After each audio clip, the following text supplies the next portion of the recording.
skip to content the fine line was crossed. The elephant in the room disposed of, and the Golden Globes show managed to be a celebratory evening while at the same time dealing a series of blows to the toxic system that has existed in Hollywood for so many years.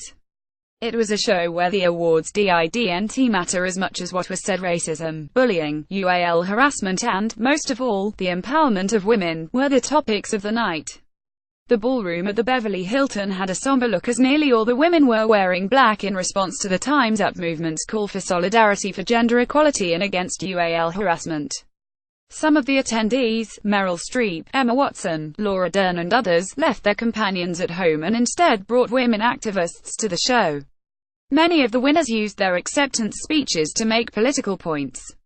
Nicole Kidman, who won for playing an abused wife in the TV series Big Little Lies, spoke out against the abuse of women. Laura Dern, who won for playing the mother of a bullied child in the same series, called for children and parents to speak out against bullying. Frances McDormand, winner for her role in 3 Billboards Outside Ebbing, Missouri, spoke of the tectonic shift in the industry's power structure. Elizabeth Moss, who won for her role in The Handmaid's Tale, thanked the author Margaret Atwood and all of the women who came before and after you who were brave enough to speak out against intolerance and injustice and to fight for equality and freedom in this world.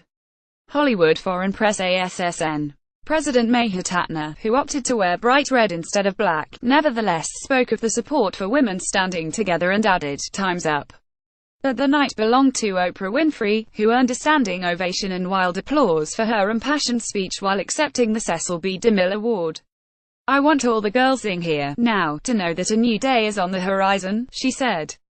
"And when that new day finally dawns, it will be because of a lot of magnificent women, many of whom are right here in this room tonight, and some pretty phenomenal men, fighting hard to make sure that they become the leaders who take us to the time when nobody ever has to say me too, again."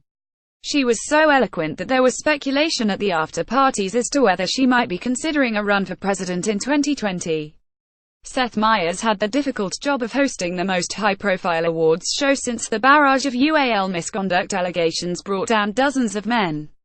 And he wasted no time in setting the tone by announcing, "Good evening ladies and remaining gentlemen," and soon adding, "It's 2018, marijuana is finally allowed and UAL harassment finally isn't." He did not shrink from naming names. Harvey Weinstein, he said, will be back in 20 years when he becomes the first person ever booed during the in memoriam.